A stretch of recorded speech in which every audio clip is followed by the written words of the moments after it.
अस्सलाम वालेकुम। हम लोगों ने डेरिवेटिव के हवाले से chapter number 3, chapter number 4 and chapter number 5 कर लिया। डेरिवेटिव के हवाले से मैंने सिर्फ एक पोर्शन छोड़ा था और वो था फर्स्ट प्रिंसिपल रूल या एब इनिशियो रूल। मैंने आपको कहा था कि जब हम वो करेंगे तो उससे पहले हमें लिमिट आना चाहिए क्योंकि उसमें भी लिमिट अप्लाई होगा। तो आइए लिमिट के हवाले से एक एक्सरसाइज करते हैं 2.3। 2.3 क्वेश्चन नंबर 1 में तो लिमिट क्या नहीं दिया हुआ है, 2 से स्टार्ट है। क्वेश्चन नंबर 2 में हमें फंक्शन फॉर्म करना है और फिर लिमिट अप्लाई करना है। उसके बाद जितने क्वेश्चन गिवन है सब में लिमिट दिया हुआ है। तो लिमिट के सवालों की एक क्वालिटी ये है कि जब आपके पास लिमिट वाले क्वेश्चन गिवन हो तो सबसे पहले जो लिमिट दिया हुआ होगा हमें चाहिए कि हम वो क्वेश्चन पर अप्लाई कर दें।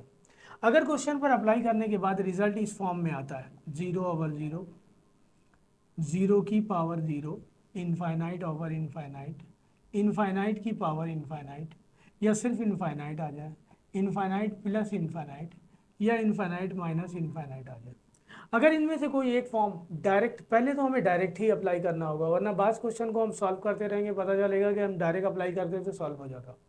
लिहाजा पहला रूल लिमिट के क्वेश्चन को सॉल्व करने के लिए कि जो लिमिट गिवन होगी वो हम क्वेश्चन पर अप्लाई कर देंगे, फंक्शन पर अप्लाई कर देंगे। अगर इनमें से कोई एक आंसर आता है, इन आंसर को हम कहते हैं अनडिफाइंड फॉर्म, इन्हें हम कहते हैं अनडिफाइंड फॉर्म।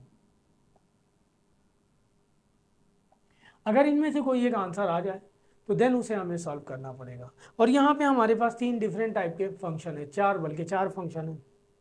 पोलिनोमियल फंक्शन है, वो सिंपल अलजेब्रिक फार्मूला वगैरह लगा के सॉल्व हो जाएगा, या फिर जो है ना कॉन्जुगेट से मल्टीप्लाई और डिवाइड करके सॉल्व हो जाएगा। उसके बाद हमारे पास आएगा एक्सपोनेंशियल फंक्शन, उसके लिए पर्टिकुलर फार्मूला दिया हुआ है। पोलिनोमियल फंक्शन में हम बाइनोमियल से भी उसे ओपन करेंगे। उसके बाद हमारे पास आएगा एक्सपोनेंशियल, वो सॉरी लॉगरिथमिक फंक्शन, उसके लिए जो है उसके लिए भी हमारे पास एक फॉर्म गिवन है, यानी फार्मूला गिवन है। और उसके बाद हमारे पास आएगा ट्रिग्नोमेट्रिक फंक्शन, यानी 4 टाइप के फंक्शन है, पोलिनोमियल, ट्रिग्नोमेट्रिक, एक्सपोनेंशियल और लॉगरिथमिक। इन चारों के लिए अलग अलग फार्मूले हैं। पोलिनोमियल के लिए कोई फार्मूला अब आपको डिज़ाइन नहीं किया गया है, लास्ट ईयर वाली बुक में एक फार्मूला डिज़ाइन था, हम डायरेक्ट वो फार्मूला यूज़ करते थे। अब हमें उस फार्मूले के बजाय यहाँ पे बाइनोमियल थ्योरम अप्लाई करना होगा, उससे ओपन करना होगा। तो पहला क्वेश्चन जो क्वेश्चन नंबर 2 है उसके 2 पार्ट दिए हमें, उसमें हमारे पास सीक्वेंस गिवन है। पहले हम उस सीक्वेंस से जनरल फॉर्म बनाएंगे, यानी एनएस टर्म बनाएंगे, फिर उस पर लिमिट अप्लाई करेंगे। तो पहला क्वेश्चन नंबर 2, और ये अनडिफाइंड फॉर्म में सारी, चले मैं अभी इसे लिखा रहने देता हूँ, फिर देखते हैं हम। क्वेश्चन नंबर 2 का पार्ट 1, हमारे पास सीक्वेंस गिवन है 1, 1/2, 1/4, 1/8, और ये सीक्वेंस चलता चला जा रहा है इनफाइनाइट तक, लिमिट इनफाइनाइट ही अप्लाई होगा। हम प्रीवियस फर्स्ट ईयर में पढ़ चुके हैं कि सीक्वेंस जो है ना 2 टाइप्स का होता है, या तो एपी होता है या जीपी होता है। उसके लिए हमें चेक करना पड़ता है कॉमन डिफरेंस निकाल कर या कॉमन रेशियो निकाल कर। इसलिए सीक्वेंस जो है ना जीपी है।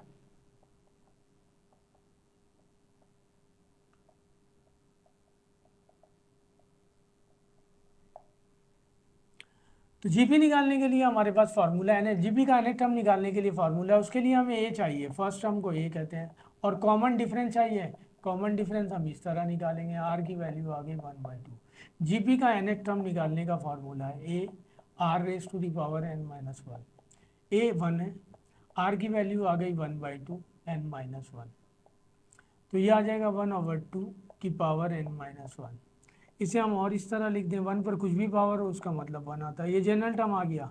अब इस पर आप लिमिट अप्लाई कर लें,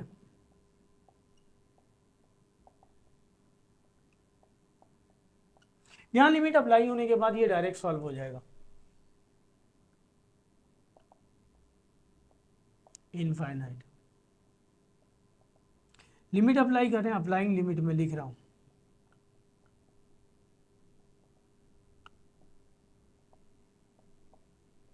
n tends to infinite, infinite है हमारे पास। तो यहाँ पे अगर हम लिमिट अप्लाई करेंगे तो हमारे पास ये कंडीशन बनेगी 1/2 की पावर इनफाइनाइट-1। इनफाइनाइट में से कुछ माइनस करें, इनफाइनाइट ही आता है। किसी नंबर पर इनफाइनाइट हो तो रिजल्ट इनफाइनाइट, और समथिंग ओवर इनफाइनाइट का मतलब होता है 0। ये आंसर हो गया। ऊपर कुछ भी हो, नीचे इनफाइनाइट आ जाए, इट मीन दैट 0। तो ऊपर कोई भी नंबर हो, नीचे इनफाइनाइट आ जाए 0, तो ये हमने डायरेक्ट सॉल्व कर लिया। यहाँ पे हमें मेहनत ये करनी पड़ी कि हमें इस सीक्वेंस से एक जनरल फॉर्म बनानी पड़ी। आगे जो क्वेश्चन गिवन है उसमें आपके पास फॉर्म बना के दी गई है, आप डायरेक्ट उसमें लिमिट अप्लाई करेंगे। हम लिमिट पहले डायरेक्ट अप्लाई करेंगे, अप्लाई करके चेक करेंगे कि इनमें से कोई एक फॉर्म तो नहीं है।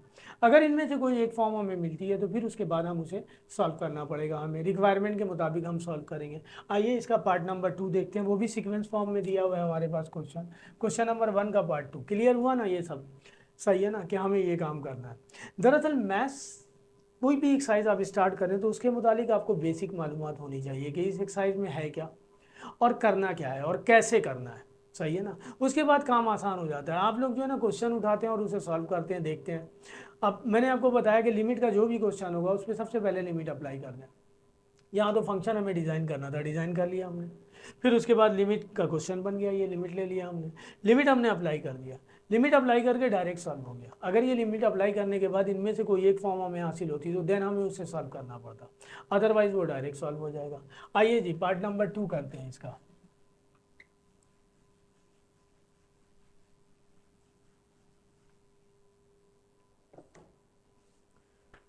पार्ट नंबर 2 में आपके पास सीक्वेंस ये दिया हुआ है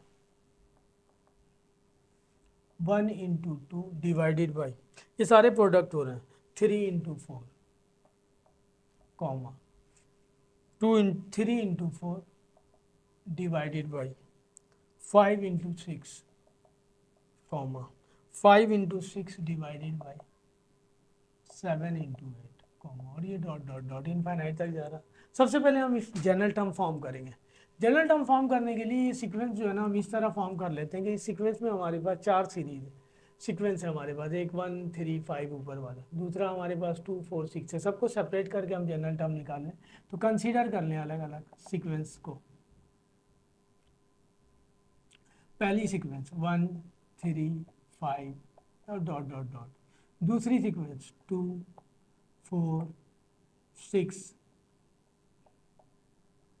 तीसरा डिनोमिनेटर में 3 5 7, चौथा 4 6 8 डॉट डॉट। ये सारे के सारे सीक्वेंस जो है ना एपी है, क्योंकि इनका कॉमन डिफरेंस सेम आ रहा। 3 में से 1 निकालेंगे 2, 5 में से 3 निकालेंगे 2, 4 में से 2 निकालेंगे 2, 6 में से 4 निकालेंगे 2, 5 में से 3 निकालेंगे 2, 7 में से 5, सारे एपी हैं। हमें पता है कि जिनका कॉमन डिफरेंस सेम आता है वो एपी कहलाते हैं। तो इस सीक्वेंस का अगर मैं जनरल टर्म निकालूँ यहाँ पे तो फार्मूला ये है जनरल टर्म का, a plus n minus 1 into D.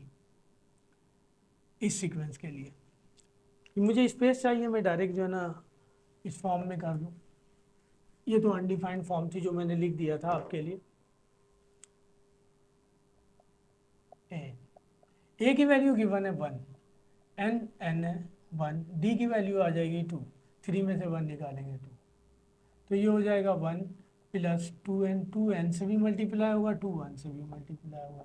Sequence का फार्मूला ये आ जाएगा, 2 में से 1 माइनस करेंगे 1, 2n माइनस 1। जनरल फॉर्म आ गई सीक्वेंस की।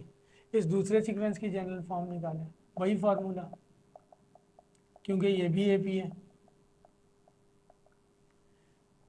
तो हमारे पास फर्स्ट टर्म है 2, n की जगह n है, डिफरेंस भी हमारे पास 2 है, तो ये हो जाएगा 2 plus 2n minus 2, minus 2 plus 2 cancel, ये बच जाएगा 2n। ये जनरल फॉर्म आ गई इस सीक्वेंस की। थर्ड की, ये सारे काम आप फर्स्ट ईयर में कर चुके हैं इसलिए डायरेक्ट कर रहा हूँ, वही फार्मूला हमारे पास।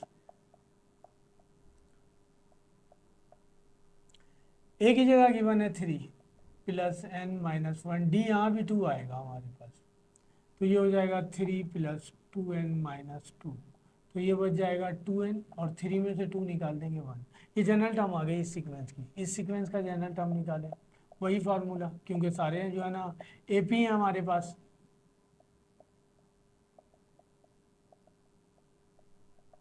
ए की जगह गिवन है 4, n माइनस 1, डी वही 2 गिवन है हमारे पास, यहाँ भी 2 आएगा, तो ये आ जाएगा 4 प्लस 2n माइनस 2, तो ये हो जाएगा 2n और 4 में से 2 निकालेंगे 2 बन जाएगा। ये जो सीक्वेंस गिवन है इसकी जनरल टर्म आ गई, तो हम इसे इस तरह लिखेंगे जनरल फॉर्म में। न्यूमरेटर वाले दोनों ये आ गए 2n माइनस 1, और डिनोमिनेटर वाले ये आ गए 2n प्लस 1, 2n प्लस 2। ठीक है जी। हम इन्हें ऑपरेट कर लें, मल्टीप्लाई कर देते हैं क्योंकि लिमिट मुझे इनफाइनाइट लेना है। ये हो जाएगा 4n² minus 2n,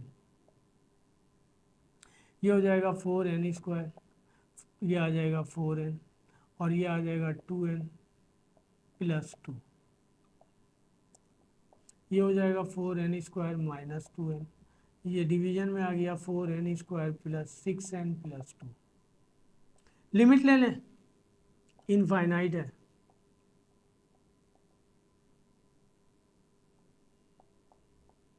n tends to infinite.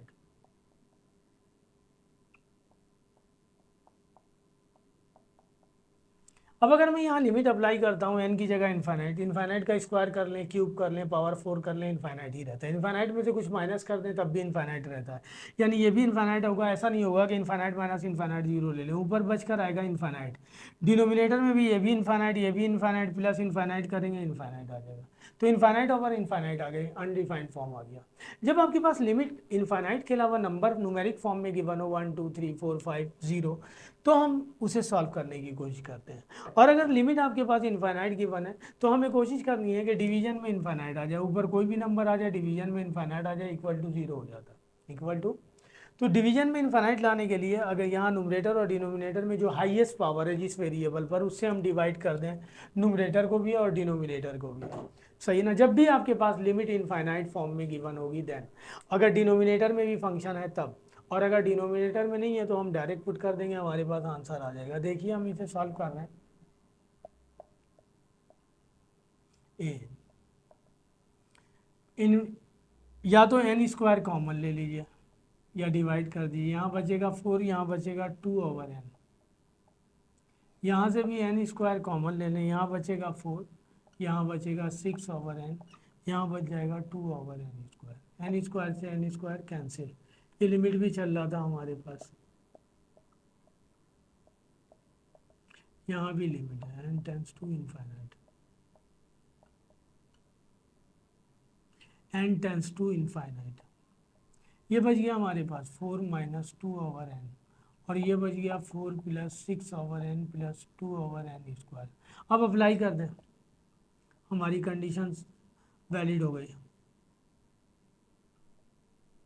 Applying limit n tends to infinite, n नीचे आ गया यानी समथिंग ओवर इनफाइनाइट 0 होता है, तो यहाँ बचेगा हमारे पास 4, ये हो जाएगा 2/इनफाइनाइट, ये बचेगा 4, ये हो जाएगा 6/इनफाइनाइट। ये 2/इनफाइनाइट² या इनफाइनाइट एक ही बात है, n का स्क्वायर करेंगे, इनफाइनाइट का स्क्वायर भी इनफाइनाइट ही आता है।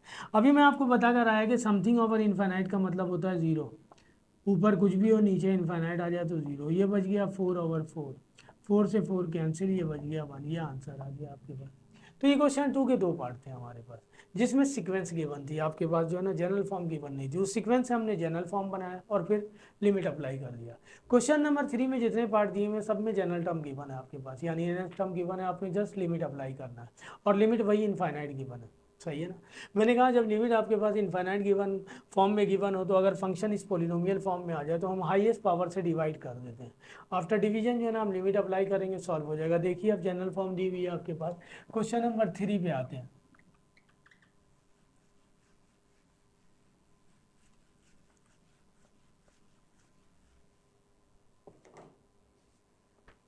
क्वेश्चन नंबर 3 में फर्स्ट जनरल टर्म दिया हुआ है आपके पास, क्वेश्चन नंबर 3 का पार्ट 1, ये पहला जनरल टर्म गिवन है,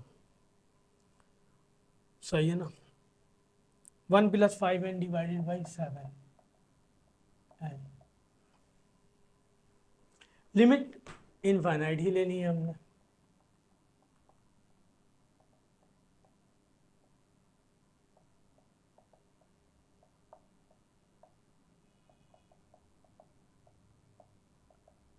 क्योंकि ये फंक्शन जो निकला है वो nth टर्म के लिए निकला है, जनरल टर्म, लास्ट टर्म जो हमने निकाली है nth के लिए, और ये सीक्वेंस जो है ना अनलिमिटेड है, यानी इनफाइनाइट तक जा रहा है, इसलिए हमें लिमिट इनफाइनाइट ही अप्लाई करना पड़ेगा। वही बात आ गई, अगर मैं ऊपर n की जगह इनफाइनाइट पुट कर दूँ तो 1 + 5 इनफाइनाइट का मतलब इनफाइनाइट, और नीचे भी इनफाइनाइट पुट कर दूँ तो इनफाइनाइट। इनफाइनाइट को किसी नंबर से मल्टीप्लाई करेंगे इनफाइनाइट, इनफाइनाइट में कोई नंबर ऐड कर देंगे, रिजल्ट इनफाइनाइट, इनफाइनाइट को किसी नंबर से मल्टीप्लाई कर देंगे, रिजल्ट इनफाइनाइट। ठीक है जी, इनफाइनाइट को किसी भी नंबर से हम डिवाइड कर लें, रिजल्ट इनफाइनाइट। ठीक है, हर सूरत में रिजल्ट इनफाइनाइट आता है, चाहे वो नंबर छोटी से छोटी हो या बड़ी से बड़ी हो हमारे पास। तो ये अनडिफाइंड फॉर्म में इसे सॉल्व करना पड़ेगा। चूंकि लिमिट इनफाइनाइट है तो मैंने कहा हाईएस्ट वेरिएबल की हाईएस्ट पावर से डिवाइड करेंगे या कॉमन ले लेंगे, एन कॉमन ले लें। तो यहाँ आ जाएगा 1/n+5, और यहाँ एन कॉमन लेने की ज़रूरत नहीं है, एन से एन कैंसिल हो गया।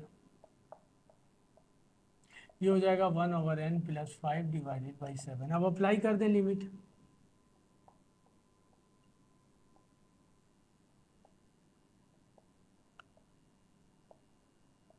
n टेंस टू इनफाइनाइट, तो ये हो जाएगा 1/∞+5 डिवाइडेड बाई 7। ये तो 0 हो गया, ये आ गया 5/7, ये आंसर हो गया। क्वेश्चन नंबर 3 का पार्ट 1। 3 के पार्ट 2 में वो कह रहा हमारे पास कि जो है ना फंक्शन ये दिया हुआ है, जनरल फॉर्म को हमें सॉल्व करना पड़ेगा। लास्ट टर्म गिवन है हमारे पास 3n-5 और n⁴ n, और ये गिवन है n² + 5 डिवाइडेड बाई, और ये गिवन है n³ - 7। लिमिट ले लें पहले बोथ साइड्स। लिमिट वही इनफाइनाइट है, लिहाजा इसे हमें सॉल्व करना पड़ेगा ताकि हाईएस्ट पावर आ जाए, वो कॉमन ले लें हम या उससे डिवाइड कर दें। n टेंस टू इनफाइनाइट आ जाइए जी, इसे मल्टीप्लाई करते हैं। 3n को n⁴ से मल्टीप्लाई करेंगे 3n⁴, 3n को n से मल्टीप्लाई करेंगे 3n², 1 को n⁴ से n⁴, 1 को n से n, यहाँ भी मल्टीप्लाई करते हैं n² को n⁴ से n⁴, n² को 7 से 7n², 5 को n³ से 5n³ और 5 को 7 से 35। इसे ज़रा अरेंज करके लिखेंगे डिसेंडिंग ऑर्डर में, हमारे लिए काम आसान हो जाएगा। इस फॉर्म में भी हम कर सकते हैं, 3n⁴ n⁴ -3n² +n। यहाँ आ जाइए n⁴, यहाँ 4 नहीं है, 5n⁴ -7a² n² अब हाईएस्ट पावर n⁴ है, कॉमन ले लें दोनों में से, न्यूमरेटर से भी डिनोमिनेटर से भी, क्योंकि इस फॉर्म में आप पुट कीजिएगा तो इनफाइनाइट ओवर हर n की जगह इनफाइनाइट पुट हो जाएगा। अनडिफाइंड फॉर्म आ गई। मैंने लिमिट करवाने से पहले आपको अनडिफाइंड फॉर्म बता दिया कि ये सारी अनडिफाइंड फॉर्म है, इनमें से कोई एक फॉर्म आ जाए तो फिर हमें सॉल्व करना पड़ेगा, अदरवाइज आंसर हो जाएगा अगर हम पुट करेंगे। तो इसीलिए मैंने कहा कि लिमिट के क्वेश्चन का पहला रूल है कि जो क्वेश्चन गिवन है उसमें हम लिमिट अप्लाई करके देखेंगे डायरेक्ट कि अनडिफाइंड फॉर्म तो नहीं आ रही है। अगर अनडिफाइंड फॉर्म नहीं आ रही है तो आंसर हो जाएगा। पता चला कि आपने अप्लाई नहीं किया, उसे सॉल्व किए जा रहे हैं, एंड में पता चला कि ये तो डायरेक्ट हो सकता था, लिहाजा पहले हम लिमिट अप्लाई करेंगे। ये याद रखने वाली बात है। आइए जी, n⁴ कॉमन ले लेते हैं, ये बच जाएगा 3, ये बच जाएगा -n1 डिवाइडेड बाई n, क्योंकि 5 से डिवाइड करेंगे, -3 divided by n³ +1 divided by n⁴। 5 से इसको कॉमन लिया हमने, यहाँ भी n⁴ कॉमन लेंगे, ये बच जाएगा 1, ये हो जाएगा 5 डिवाइडेड बाई n², ये हो जाएगा 7 divided by n³ -35 divided by n⁴। इससे ये कैंसिल हो गया, हमारे पास ये कंडीशन बन गई। 3 -1/n -3/n³ +1/n⁴ divided by 1 +5/n² -7/n³ -35/n⁴। मैं इससे भी आसान ज़रा टिप्स दे दूंगा आपको, वो तो जो है ना आपके एप्टीट्यूड टेस्ट में यूज़ होगा। यहाँ तो आपको करके दिखाना है, क्वेश्चन आया तो पेपर में आपको करना पड़ेगा सॉल्व। जी, अप्लाई कर दें लिमिट।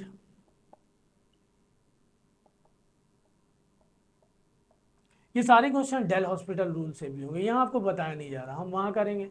हमारी डेरिवेटिव ज़रा अच्छी होनी चाहिए, देखते हैं क्या करते हैं। 3 ये हो जाएगा 1/∞, ये हो जाएगा 3/∞, क्यूब का मतलब भी इनफाइनाइट, ये भी हो जाएगा 1/∞, ये हो जाएगा 1 + 5/∞, ये हो जाएगा 7/∞, ये हो जाएगा 35/∞। मैंने अभी आपको बताया कि इनफाइनाइट पर कुछ भी पावर आ जाए तो इट मीन्स दैट इनफाइनाइट। तो हमें पता है समथिंग ओवर इनफाइनाइट का मतलब 0।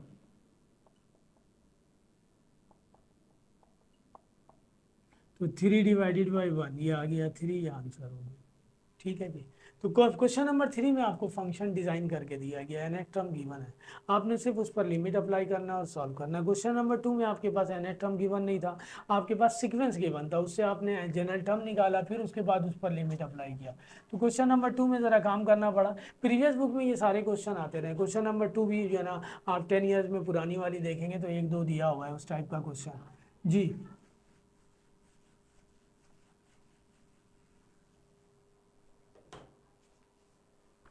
क्वेश्चन नंबर 2 का पार्ट नंबर 3।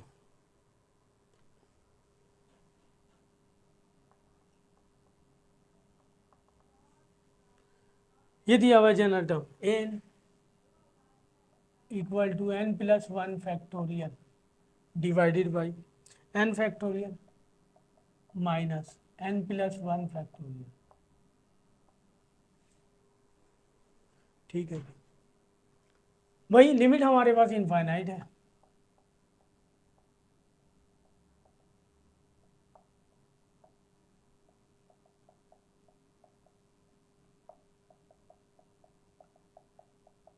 प्रीवियस बुक में यानी फर्स्ट ईयर की बुक में आपने फैक्टोरियल सॉल्व किया है, तो इसे ज़रा सॉल्व करना होगा, क्योंकि अभी मैं लिमिट अप्लाई कर दूंगा n प्लस 1 फैक्टोरियल का मतलब n की जगह इन्फाइनाइट पुट कर दूंगा, इन्फाइनाइट प्लस 1 फैक्टोरियल का मतलब इन्फाइनाइट, यहाँ भी आ जाएगा इन्फाइनाइट। ऐसा नहीं होगा इन्फाइनाइट माइनस इन्फाइनाइट 0 लिख दे, क्योंकि मैंने ये कंडीशन लिखी है। इन्फाइनाइट की वैल्यू तो बहुत ज़्यादा बड़ी होती है, क्या होगा, इन्फाइनाइट माइनस इन्फाइनाइट भी इन्फाइनाइट ही बचता है। ठीक है जी, हमारे पास ये कंडीशन आ गई इन्फाइनाइट और इन्फाइनाइट। आ जाइए इसे सॉल्व कर लेते हैं। इसे सॉल्व करेंगे तो n प्लस 1 और फिर इसके बाद वाली टर्म को लिखेंगे तो n फैक्टोरियल। इसे सॉल्व करेंगे n प्लस 1 और इसके बाद वाली टर्म को सॉल्व करेंगे n factorial. n tends to infinite, ये आ गया n plus 1 into n factorial. इन दोनों में से n फैक्टोरियल कॉमन आ रहा है, बच गया 1 इंटू एन प्लस 1। फैक्टोरियल से फैक्टोरियल कैंसिल, ये आ गया हमारे पास n टेंस टू इन्फाइनाइट, ये आ गया n प्लस 1 डिवाइडेड बाई 1। ये माइनस ऑपरेट कर दें, माइनस n माइनस 1, इससे ये cancel. Limit n tends to infinite, ये माइनस का n बचा है, इस तरह लिख दें हम, सही है ना। डिनोमिनेटर और नोमिनेटर में सेम वेरिएबल है हमारे पास, या तो n को दोनों के नीचे लिख दें या फिर हम कॉमन लेकर काम कर लें। लेफ्ट हैंड साइड पे ये चल रहा है, limit n tends to infinite a की पावर n, और ये दिया हुआ है माइनस अपनी जगह पे है, n दोनों के नीचे लिखेंगे तो ये आ जाएगा 1 प्लस 1 ओवर n। अब लिमिट अप्लाई कर दीजिए, limit n tends to infinite minus पहले से 1 प्लस 1 ओवर n, n को इसके नीचे भी लिख दिया और इसके नीचे भी लिख दिया। अब अप्लाई कर दें लिमिट, अप्लाई, कंडीशन बन गई हमारे पास, n tends to infinite, limit है ये, एल टी लिख रहा हूँ मैं, माइनस 1 प्लस 1 ओवर इन्फाइनाइट, ये 0 हो जाएगा, ये माइनस 1 हो जाएगा, ये आंसर आ गया। इस तरह क्वेश्चन नंबर 2 के तीनों पार्ट्स हो गए। अब आ जाइए क्वेश्चन नंबर 4 में एक पार्ट दिया हुआ है। क्वेश्चन नंबर 4 में कह रहा है कि find limit of the function y is equal to, और x tends to infinite given दिया हुआ है उसने, सही है ना। फंक्शन दिया हुआ है, फंक्शन जनरल टर्म नहीं है, इसलिए उसने लिमिट डिफाइन कर दिया।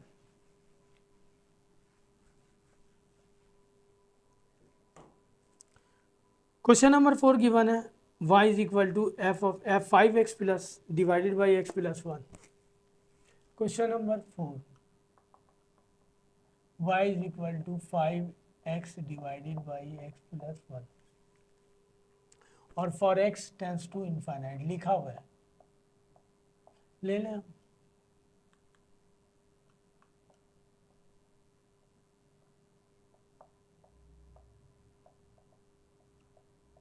वही बात आ गई, लिमिट इनफाइनाइट है, अगर ऊपर इनफाइनाइट पुट कर देंगे तो ऊपर भी इनफाइनाइट आ जाएगा, नीचे भी इनफाइनाइट आ जाएगा। अनडिफाइंड फॉर्म आ गई, सॉल्व करना पड़ेगा। हाईएस्ट पावर x की 1 है, x से डिवाइड कर दें आप, तो यहाँ हम लिखेंगे, या कॉमन ले लें, x कॉमन ले लिया, 5 यहाँ से कॉमन ले लेते हैं, x कॉमन ले लिया, यहाँ बच जाएगा 1, यहाँ बच जाएगा 1 ओवर x, इस x से ये x cancel, 5 divided by 1 plus 1 over x, limit apply कर दें। अनडिफाइंड फॉर्म खत्म हो गई। अब 1 ओवर इनफाइनाइट का मतलब होता है 0, 5/1 का मतलब 5, ये आंसर आ गया। क्वेश्चन नंबर 4 में एक ही पार्ट गिवन था। क्वेश्चन नंबर 5 के 4 पार्ट गिवन है। 5 का पार्ट 1 लिमिट ही करना है। सबसे इंपॉर्टेंट क्वेश्चन जो है ना वो क्वेश्चन नंबर 6 और 7 है। ठीक है जी। क्वेश्चन नंबर 5 का पार्ट 1 दिया हुआ है, लिमिट x टेंड्स टू 2, और फंक्शन दिया हुआ है आपके पास x⁴ plus x square plus x plus 1। आइए, अब यहाँ अनडिफाइंड फॉर्म का सवाल ही पैदा नहीं होता, डिनोमिनेटर में कुछ दिया ही हुआ नहीं है, लिहाजा जो भी लिमिट है वो अप्लाई कर दें, सॉल्व हो जाएगा। डायरेक्ट अप्लाई कर देते हैं, अप्लाइंग लिमिट। मैंने इसीलिए जो है ना फर्स्ट क्वेश्चन स्टार्ट करते हुए आपको बताया कि लिमिट वाले क्वेश्चन का पहला रूल है कि आप लिमिट अप्लाई कर दीजिए। अगर रिजल्ट आ जाता है डिफाइंड तो देन आंसर हो जाएगा, और अगर अनडिफाइंड आता है, जो कंडीशन दी हुई थी मैंने उनमें से कोई एक आता है, तो जाहिर सी बात है उसे सॉल्व करना पड़ेगा। मैं लिख रहा हूँ applying limit x tends to 2, apply कर दीजिए 2⁵ प्लस 2⁵2 प्लस 2 प्लस 1। और ज़्यादातर अनडिफाइंड फॉर्म उन क्वेश्चन में आता है जिन क्वेश्चन में डिनोमिनेटर में भी फंक्शन हो और न्यूमरेटर में भी फंक्शन हो। अगर सिर्फ न्यूमरेटर में है तो आप बिला झिझक सॉल्व कर दीजिए, पुट कर दीजिए, आपके पास आंसर आ जाएगा। 2⁵ 32, 2⁵2 का मतलब 4 प्लस 2 प्लस 1। इन सबको ऐड कर लें, 32 में 4 ऐड करेंगे, 36 में 3 ऐड करेंगे, 39। ये आंसर आ गया। क्वेश्चन नंबर 5 का पार्ट 1 था। 5 का पार्ट 2 ये इसी टाइप फॉर्म में दिया हुआ है, लिमिट x टेंड्स टू 5, और गिवन है हमारे पास x1 plus x divided by x square. यहाँ पे लिमिट इनफाइनाइट नहीं है, मैंने कहा ना लिमिट इनफाइनाइट हो देन वेरिएबल जो है ना हाईएस्ट पावर होती है उससे डिवाइड करते हैं, ताकि जो है ना इनफाइनाइट डिनोमिनेटर में आ जाए और वो इक्वल टू 0 हो जाए। यहाँ तो लिमिट गिवन है 5, हम डायरेक्ट पुट करेंगे, अप्लाई करेंगे, सॉल्व हो जाएगा। अप्लाई कीजिए, अप्लाइंग, सही ना। वो कॉमन लेने वाला सिस्टम सिर्फ इनफाइनाइट वाले लिमिट में होता है, क्योंकि आप कॉमन नहीं लेंगे तो वेरिएबल नीचे नहीं जाएगा, और समथिंग ओवर इनफाइनाइट 0 होता है, तो उसे कॉमन लेना पड़ेगा। Applying limit x tends to 5, ये हो जाएगा 1 प्लस 5 डिवाइडेड बाई 5 का स्क्वायर, ये हो जाएगा 6 डिवाइडेड बाई 25। ये आंसर हो गया क्वेश्चन नंबर 5 का पार्ट 2। क्वेश्चन नंबर 5 का पार्ट 3।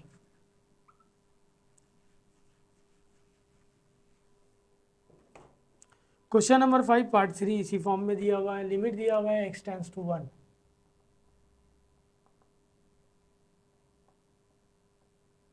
मैं आपके लिए तकरीबन सारे क्वेश्चन सॉल्व कर रहा हूँ, जो एक्सरसाइज में उठा रहा हूँ तकरीबन तमाम क्वेश्चन सॉल्व कर रहा हूँ, इसलिए आप जो है ना आपको सारे क्वेश्चन मिल जाएंगे, जिसमें प्रॉब्लम हो वो जाकर देख लीजिए। कुछ मैंने आपसे शुरू में बताया था कि आप सेकेंड ईयर के स्टूडेंट हैं, लिहाजा आपको multiply, divide, add, subtract, common लेना ये सब आना चाहिए, सही है ना। अगर आप इसी कामों में फंस जाएंगे कि कॉमन किस तरह लिया गया, मल्टीप्लाई किस तरह किया गया, तो फिर मैथ्स पीछे रह जाएगी आपकी, सही है ना। ये सब नहीं होगा आपसे। तो ये दिया हुआ है हमारे पास लिमिट x टेंड्स टू 1, इसीलिए ज़रा मैं स्पीड ही करवा रहा हूँ। 2x³ plus 3x square into x plus 1। अब चाहें तो मल्टीप्लाई कर दें इसे, और चाहें तो डायरेक्ट लिमिट अप्लाई कर दें, क्योंकि डिनोमिनेटर में तो कुछ है नहीं, ये अनडिफाइंड आना नहीं है, तो लिहाजा अप्लाई कर दें, और लिमिट इनफाइनाइट भी नहीं है। Applying limit x tends to 1, put करें हम यहाँ पे 2 इंटू 1 का क्यूब प्लस 3 इंटू 1 का स्क्वायर प्लस 1 प्लस 1, मल्टीप्लाई हो रहा है इंटू 1 प्लस 1। 1 का क्यूब 1 होता है, तो 2 1 का 2 हो जाएगा, 1 का स्क्वायर 1 होता है, ये 2 आ गया, ये हो गया 2 प्लस 3 इंटू 2, 5 मल्टीप्लाई बाई 2, 10 आ गया आपके पास आंसर। इसके लास्ट पार्ट में जो है ना, जो हमारे पास इसी तरह लिमिट गिवन है, डायरेक्ट हम पुट कर देंगे, सॉल्व हो जाएगा। अब हम जाएंगे क्वेश्चन नंबर 6 पे। तो आज के लिए इतना ही है हमारे पास। क्वेश्चन नंबर 2 किया हमने, 3 किया, 4 किया एंड 5 कर लिया। क्वेश्चन नंबर 6 और 7 मोस्ट इंपॉर्टेंट है, उसके भी तमाम पार्ट करूँगा। तो अगर वीडियो अच्छी लगे तो इसे सब्सक्राइब कीजिए। अगर आप सब्सक्राइब कर लेंगे तो मेरी तमाम वीडियोज़ आपको पहले ही मिल जाएगी। मैं सबसे पहले सेकेंड ईयर ही सॉल्व कर रहा हूँ, क्योंकि उसकी न्यू बुक आई है आपकी, सही है ना। मैंने चैप्टर 8 स्टार्ट कर दिया है, डेरिवेटिव तक ऑलमोस्ट मैंने कंप्लीट कर दिया। अब मैं इंटीग्रेशन पे जाऊंगा लिमिट के बाद, फिर बीच में एक दिन टाइम निकाल के आपके लिए फर्स्ट प्रिंसिपल रूल और एबिनेशन रूल सॉल्व कर दूंगा।